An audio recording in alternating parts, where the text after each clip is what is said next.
Hello students, आज हम बात करेंगे 11 कॉमर्स के सब्जेक्ट बिजनेस स्टडीज की, जिसमें हमारा चैप्टर है nature and purpose of business.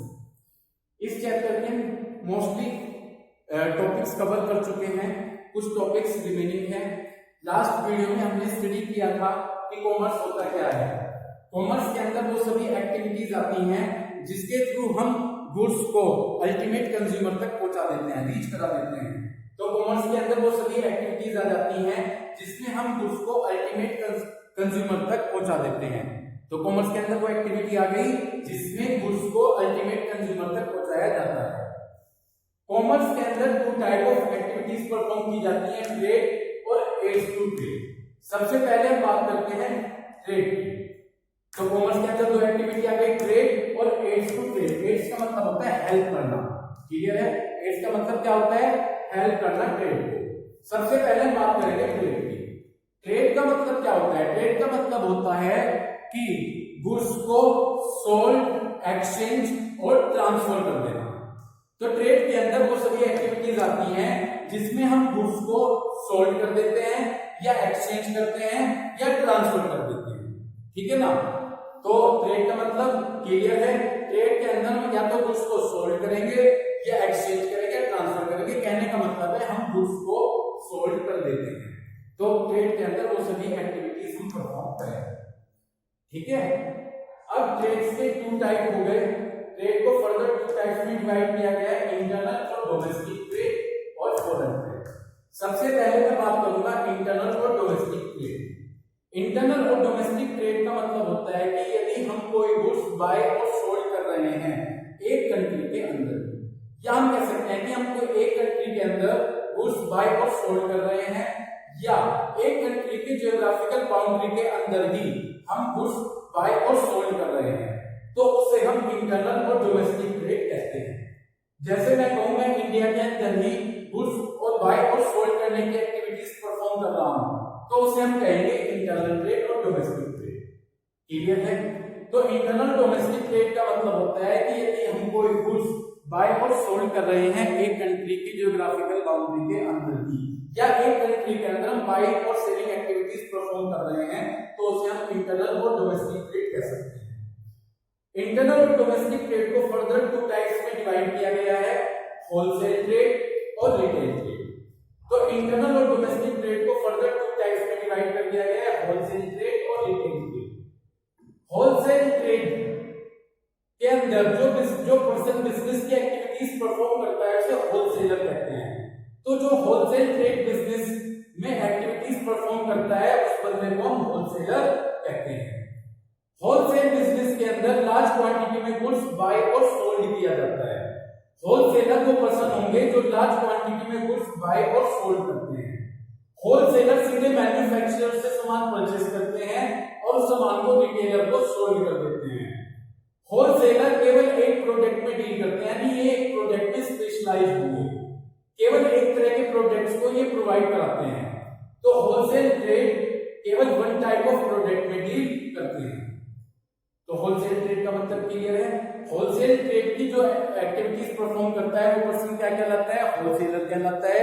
Wholesale trade के अंदर लार्ज क्वांटिटी में गुड्स परचेज और सोल्ड किया जाएगा। होलसेलर मैन्युफैक्चरर से डायरेक्टली गुड्स परचेज करता है और उस गुड्स को रिटेलर को सोल्ड कर देता है, और ये केवल वन टाइप ऑफ प्रोडक्ट में डील करते हैं, केवल एक प्रोडक्ट में स्पेशलाइज। अब हम बात करते हैं रिटेल ट्रेड की। रिटेल ट्रेड के अंदर जो पर्सन बिजनेस की एक्टिविटीज परफॉर्म करता है वो रिटेलर कहलाता है। वो क्या कहलाता है? रिटेलर कहलाता है। ये स्मॉल क्वांटिटी में गुड्स बाय करते हैं और स्मॉल क्वांटिटी में गुड्स सोल्ड कर देते हैं। तो रिटेल ट्रेड के अंदर जो पर्सन बिजनेस की एक्टिविटीज परफॉर्म करता है वो रिटेलर कहलाता है। Retailer small quantity retail trade में स्मॉल क्वांटिटी में गुड्स परचेज और सोल्ड किया जाता है। रिटेलर होलसेलर से गुड्स परचेज करता है और उस गुड्स को अल्टीमेट कंज्यूमर को सोल्ड कर देता है। तो रिटेलर किससे गुड्स परचेज करेगा? होलसेलर से, और उसे किसको सोल्ड कर देगा? अल्टीमेट कंज्यूमर को सोल्ड कर देगा। तो अभी हमने ये देखा था कि कॉमर्स के अंदर टू एक्टिविटीज आएंगी, ट्रेड और एड्स टू ट्रेड। ट्रेड के अंदर क्या करेंगे? ट्रेड को टाइप्स में डिवाइड किया जाएगा, इंटरनल और डोमेस्टिक ट्रेड और फॉरेन ट्रेड। इंटरनल ट्रेड का मींस क्लियर है, इंटरनल ट्रेड का मतलब है यदि हम कोई गुड्स बाय और सेल कर रहे हैं एक कंट्री की ज्योग्राफिकल लिमिट के अंदर ही, तो उसे हम इंटरनल ट्रेड कहते हैं। या हम कोई गुड्स बाय और सेल करते हैं एक कंट्री में ही, तो उसे हम इंटरनल ट्रेड कहते हैं। इंटरनल ट्रेड को फर्दर टू टाइप्स में डिवाइड किया गया था, होलसेल ट्रेड और रिटेल ट्रेड। होलसेल ट्रेड का मींस क्लियर है, होलसेल ट्रेड का मतलब होता है कि इस बिजनेस की जो पर्सन एक्टिविटीज परफॉर्म करता है उसे क्या कहते हैं, उसे हम होलसेलर कहते हैं। होलसेलर लार्ज क्वांटिटी में डील करता है, ये लार्ज क्वांटिटी में गुड्स परचेज करता है और लार्ज क्वांटिटी में गुड्स स्टोर कर देता है। ये क्या करता है, ये मैन्युफैक्चरर से गुड्स परचेज करता है और गुड्स को किसको सोल्ड कर देगा, रिटेलर को गुड्स सोल्ड कर देता है। ठीक है। रिटेल ट्रेड के अंदर जो पर्सन बिजनेस की एक्टिविटीज परफॉर्म करता है वो क्या कहलाएगा, वो रिटेलर कहलाएगा। ये स्मॉल क्वांटिटी में डील करते हैं। रिटेलर होलसेलर से गुड्स परचेज करेगा और उस गुड्स को किसको सोल्ड कर देगा, अल्टीमेट कंज्यूमर को सोल्ड कर देता है, तो इसे हम रिटेल ट्रेड कहते हैं। तो ये हमारा इंटरनल और डोमेस्टिक ट्रेड था जिसे हमने फर्दर क्लासिफाई किया था होलसेल ट्रेड और रिटेल ट्रेड। अब हम बात करते हैं फॉरेन ट्रेड की। फॉरेन ट्रेड का मतलब होता है, फॉरेन ट्रेड को हम एक्सटर्नल ट्रेड भी बोल देते हैं। क्या बोल देते हैं, एक्सटर्नल ट्रेड भी बोल देते हैं। फॉरेन ट्रेड का मतलब होता है यदि कोई हम गुड्स बाय और सोल्ड करते हैं एक कंट्री की ज्योग्राफिकल बाउंड्री के बाहर, एक कंट्री की ज्योग्राफिकल बाउंड्री के बाहर यदि कोई हम गुड्स बाय और सोल्ड कर रहे हैं तो उसे हम फॉरेन ट्रेड कहते हैं। ये कहा जा सकता है ये जो ट्रेड होता है ये मोर देन वन कंट्री के बीच में होगा, यानी एक कंट्री से ज्यादा कंट्री के बीच में गुड्स बाय और सोल्ड किया जाएगा, तो उसे हम फॉरेन ट्रेड बोल देते हैं। जैसे सपोज मैं इंडिया का पर्सन हूं, मैं कोई गुड्स सोल्ड करने जा रहा हूं, तो मैं उस गुड्स को सोल्ड कर रहा हूं अमेरिका में, ठीक है ना, तो इसे हम फॉरेन ट्रेड कह सकते हैं। तो फॉरेन ट्रेड क्या होता है, यदि हम एक कंट्री की ज्योग्राफिकल बाउंड्री से बाहर जाकर अपना बिजनेस करते हैं, यानी गुड्स बाय और सोल्ड कर रहे हैं एक कंट्री की ज्योग्राफिकल बाउंड्री से बाहर जाकर, तो उसे हम फॉरेन ट्रेड कह सकते हैं। ठीक है। और ये बिजनेस होगा, फॉरेन ट्रेड बिजनेस होगा मोर देन वन कंट्री के बीच में, एक से ज्यादा कंट्री होगी, 2 भी कंट्री हो सकती है और 3 कंट्री हो सकती है। ठीक है ना। तो फॉरेन ट्रेड का मींस क्लियर है। फॉरेन ट्रेड का मतलब होता है यदि कोई गुड्स बाय और सोल्ड करते हैं एक कंट्री की ज्योग्राफिकल बाउंड्री से बाहर, तो उसे हम फॉरेन ट्रेड कह सकते हैं। फॉरेन ट्रेड को फर्दर 3 टाइप्स में क्लासिफाई किया गया है, एक्सपोर्ट, इंपोर्ट और एंटरप्रेन्योर। एक्सपोर्ट का मतलब है selling of goods to foreign country. यदि हम कोई गुड्स सोल्ड करते हैं फॉरेन कंट्रीज को, तो उसे हम एक्सपोर्ट कहते हैं। तो एक्सपोर्ट का मतलब क्लियर है, यदि कोई गुड्स हम सोल्ड करते हैं फॉरेन कंट्रीज को, तो उसे हम एक्सपोर्ट कहते हैं। इंपोर्ट का मतलब होता है यदि कोई गुड्स हम परचेस कर रहे हैं फॉरेन कंट्री से, तो उसे हम इंपोर्ट कहते हैं। तो एक्सपोर्ट का मतलब क्या होता है, यदि कोई गुड्स हम क्या कर रहे हैं, यदि कोई गुड्स हम सोल्ड कर रहे हैं फॉरेन कंट्रीज को, तो उसे हम एक्सपोर्ट कह सकते हैं। इंपोर्ट का मतलब होता है यदि कोई गुड्स हम परचेज कर रहे हैं किससे, फॉरेन कंट्री से, तो उसे हम क्या कहेंगे, उसे हम कहेंगे इंपोर्ट। नेक्स्ट हमारी टर्म से एंटरपोर्ट। एंटरपोर्ट का मतलब होता है इंपोर्ट ऑफ गुड्स। इंपोर्ट का मतलब गुड्स परचेज करना बट एक्सपोर्ट करने के लिए। तो एंटरपोर्ट का मतलब होता है कोई गुड्स हम इंपोर्ट करेंगे यानी परचेज करेंगे इसलिए फॉरेन कंट्री को वो गुड्स एक्सपोर्ट करने के लिए, तो उसे एंटरपोर्ट कहते हैं। उम्मीद है आपको ये क्लियर हुआ होगा। तो फॉरेन ट्रेड का मींस क्लियर है, जहां पर हम गुड्स बाय और सोल्ड करेंगे एक कंट्री की ज्योग्राफिकल बाउंड्री से बाहर जाकर, तो उसे हम फॉरेन ट्रेड कहते हैं। फॉरेन ट्रेड को फर्दर 3 टाइप्स में डिवाइड किया गया है। एक्सपोर्ट। एक्सपोर्ट का मतलब क्या होगा, एक्सपोर्ट का मतलब होता है गुड्स सोल्ड करना। एक्सपोर्ट का मतलब क्या होगा, गुड्स सोल्ड करना फॉरेन कंट्रीज को। इंपोर्ट का मतलब क्या होगा, इंपोर्ट का मतलब होता है गुड्स परचेज करना। यदि हम गुड्स परचेज करेंगे फॉरेन कंट्री से तो उसे इंपोर्ट कहेंगे। और एंटरपोर्ट का मतलब होता है फॉरेन कंट्री से कोई गुड्स हमने इंपोर्ट किया है, परचेज किया है, लेकिन उसे एक्सपोर्ट करने के लिए, फॉरेन कंट्री को एक्सपोर्ट करने के लिए। तो एंटरपोर्ट में हम फॉरेन कंट्री से कोई गुड्स इंपोर्ट करेंगे और उसे फॉरेन कंट्री को क्या करेंगे, एक्सपोर्ट कर देंगे। तो export means selling of goods to foreign country, import means purchase of goods from foreign country, and entrepot means goods क्या करेंगे, इंपोर्ट करेंगे और इंपोर्ट करने के बाद फॉरेन कंट्री को गुड्स को क्या कर देंगे, एक्सपोर्ट कर देंगे, उसे एंटरपोर्ट करेंगे। क्लियर है? तो मुझे उम्मीद है ट्रेड टॉपिक आपका क्लियर हुआ होगा। नेक्स्ट टॉपिक है हमारा एड्स टू ट्रेड। एड्स माने हेल्प करना, वो एक्टिविटीज जो कि हेल्प करती हैं ट्रेड की, यानी बिजनेस की एक्टिविटीज को हेल्प करना ताकि बिजनेस को स्मूथली चलाया जा सके। तो कॉमर्स की सेकंड एक्टिविटी है aids to trade. Aids to trade का मतलब है इसके अंदर वो सभी एक्टिविटीज परफॉर्म की जाएंगी जिससे हम अपने बिजनेस को स्मूथली चला सकते हैं, हम अपने बिजनेस को स्मूथली रन कर सकते हैं। तो एड्स टू ट्रेड में वो सभी एक्टिविटीज इंक्लूड की जाएंगी। एड्स टू ट्रेड के अंदर फर्स्ट एक्टिविटी है ट्रांसपोर्ट। मैंने आपसे कल भी डिस्कस किया था कि गुड्स एक जगह पर बनाया जाता है, एक प्लेस पर बनाया जाता है, लेकिन उसके कस्टमर ऑल अराउंड इंडिया में फैले हुए हैं। कस्टमर गुड्स एक जगह पर बनाया जाएगा लेकिन उसके कस्टमर पूरे इंडिया में होते हैं। तो यहाँ पर ट्रांसपोर्ट सेगमेंट हमारी हेल्प करता है कि उस गुड्स को अल्टीमेट कंज्यूमर तक पहुंचाया जा सके। ठीक है ना? जैसे मैंने कल एग्जांपल आपको समझाया था कि टी आसाम में बनाई जाती है, लेकिन टी को यूज करने वाले पर्सन पूरी इंडिया में फैले हुए हैं। तो यहाँ पर ट्रांसपोर्ट का यूज किया जाएगा ताकि उस गुड्स को इंडिया के हर एक कॉर्नर तक पहुंचाया जा सके। तो फर्स्ट हो गया ट्रांसपोर्ट, क्लियर है आपके? सेकंड है कम्युनिकेशन। कम्युनिकेशन के अंदर हम आजकल टेलीफोन सर्विस, इंटरनेट फैसिलिटीज ले सकते हैं, जिन्होंने बिजनेस की एक्टिविटीज को परफॉर्म करने के लिए जितनी भी प्रॉब्लम्स आती हैं उन सभी प्रॉब्लम्स को दूर किया है।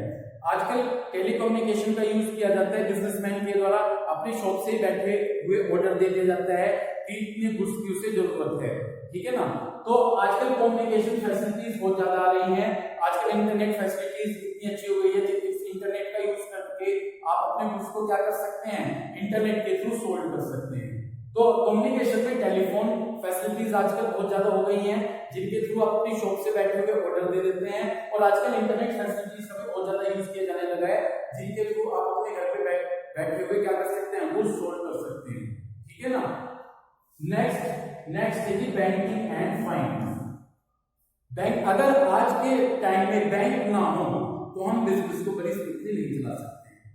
बैंकिंग एंड फाइनेंस में बैंकों के द्वारा क्या किया जाता है, बैंक के द्वारा लोन और क्रेडिट फैसिलिटीज दी जाती हैं। अब बिजनेसमैन के सामने प्रॉब्लम नहीं है, अगर उसके पास फंड की प्रॉब्लम है तो वो सीधे बैंक के पास जाएगा और बैंक से लोन ले लेगा ताकि उसका बिजनेस स्मूथली चल सके। तो बैंकिंग एंड फाइनेंस वो सेगमेंट है जो कि बिजनेसमैन की हेल्प करता है ताकि बिजनेसमैन का बिजनेस स्मूथली चल सके। अगर बिजनेसमैन को कोई फंड की जरूरत है तो वो आसानी से बैंक में जाकर लोन और क्रेडिट फैसिलिटीज का यूज कर सकता है और इसके थ्रू पैसा लेकर अपने बिजनेस को स्मूथली रन कर सकता है। नेक्स्ट है जी इंश्योरेंस। जब हम गुड्स एक स्थान से दूसरे स्थान पर भेज रहे हैं, एक प्लेस से दूसरे प्लेस पर भेजते हैं, ठीक है ना, तो वे में बहुत सारी ऐसे रिस्क होते हैं, जैसे कि फायर के थ्रू गुड्स डिस्ट्रॉय हो गया, फायर लगने से सामान नष्ट हो गया है, ठीक है ना, गुड्स लॉस्ट बाय थेफ्ट, चोरी हो गई गुड्स की, ठीक है ना, या एक्सीडेंट हो गया।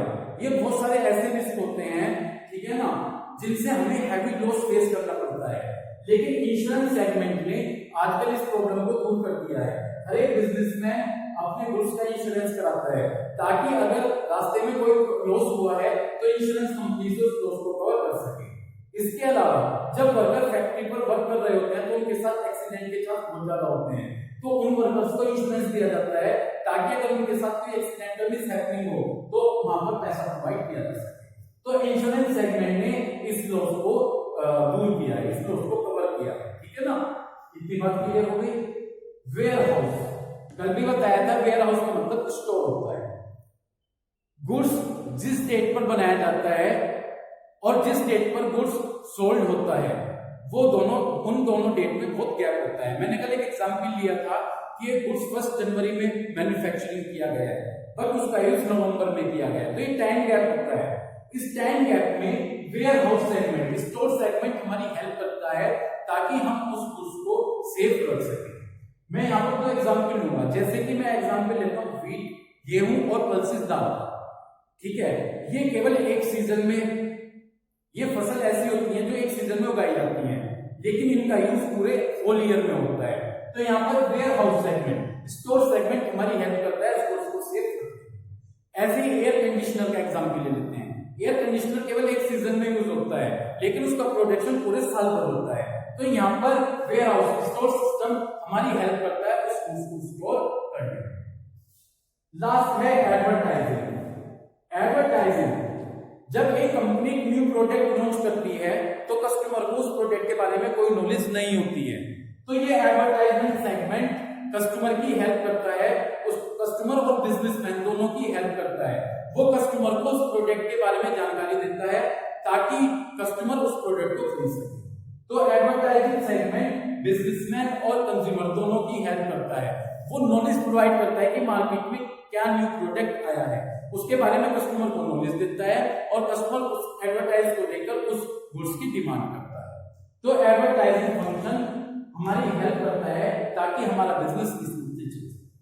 तो ये सभी सेगमेंट्स हैं एयर्स टू ट्रेड के, जो एक बिजनेस की हेल्प करते हैं कि बिजनेस स्मूथली चलाया जा सके।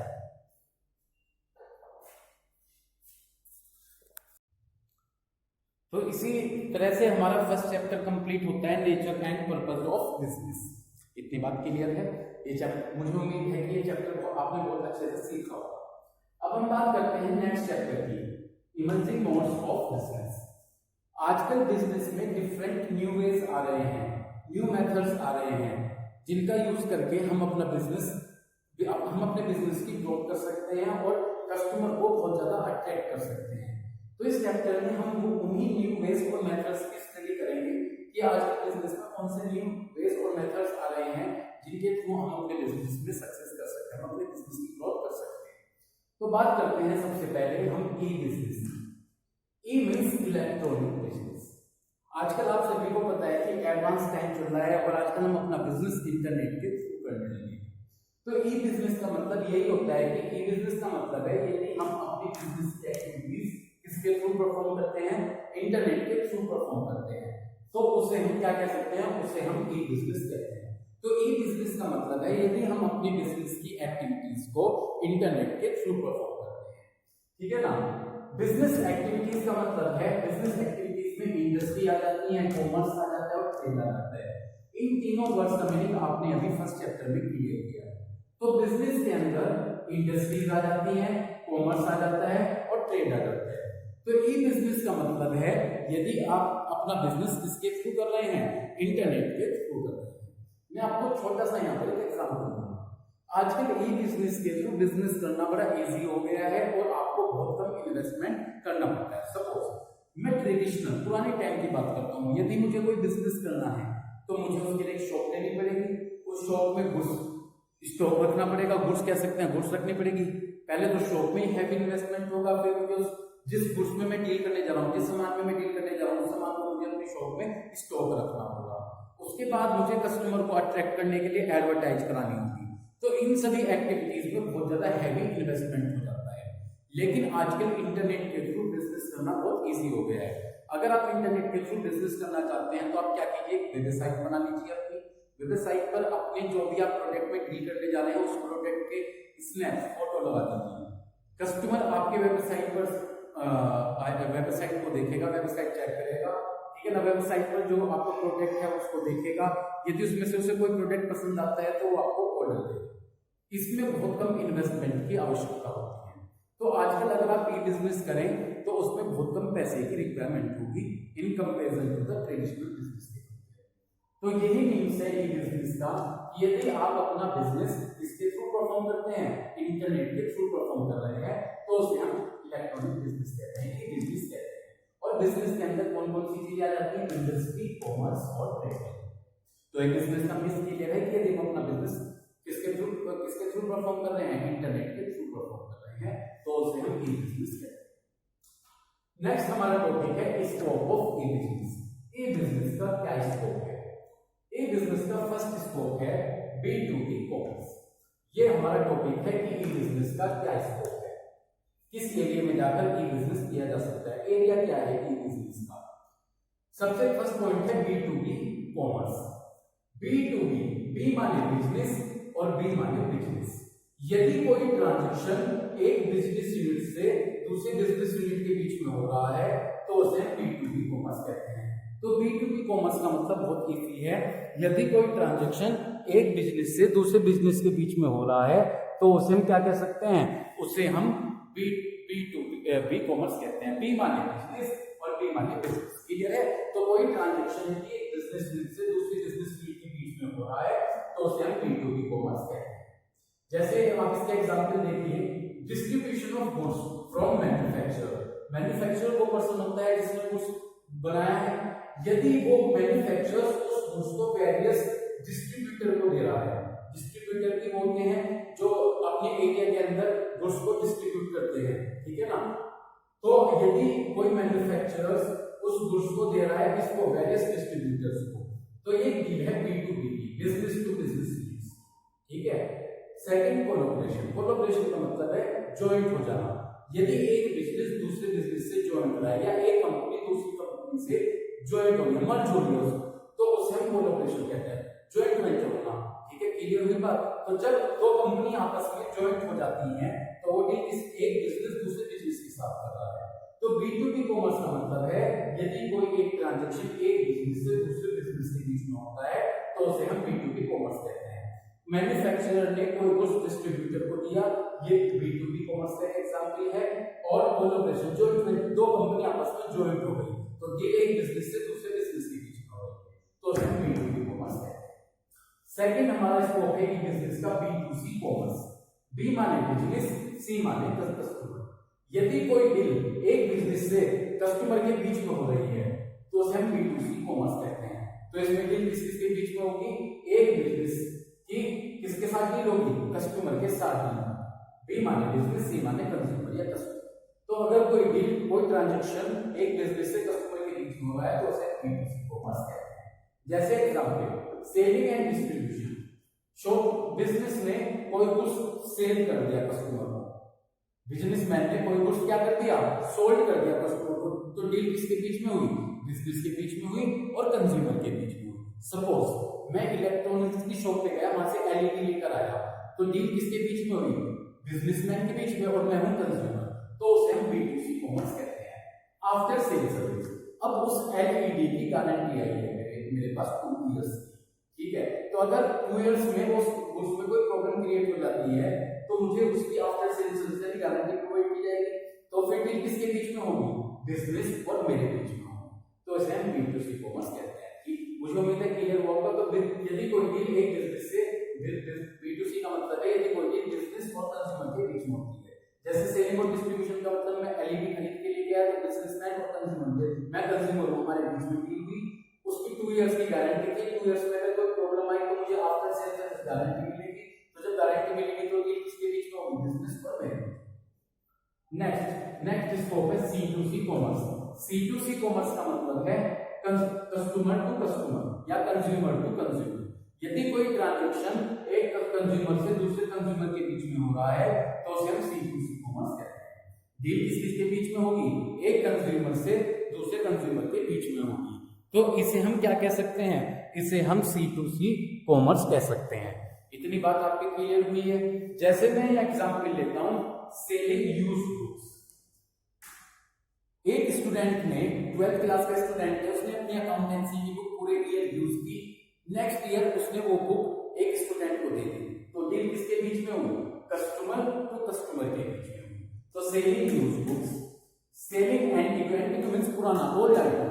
अगर कोई ओल्ड आइटम एक पर्सन अपना ओल्ड आइटम दूसरे पर्सन को बेच रहा है, ठीक है ना, तो वो डील किसके बीच में होगी, कस्टमर टू कस्टमर के बीच में होगी।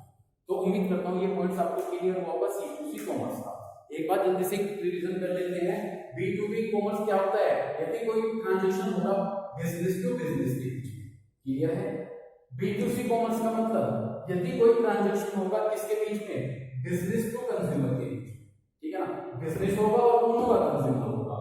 और C2C कॉमर्स का मतलब क्या होता है, जहां पे कोई ट्रांजैक्शन होगा एक कस्टमर से दूसरे कस्टमर के बीच में, तो उसे हम कह सकते हैं क्या, उससे हम C2C कॉमर्स कह सकते हैं।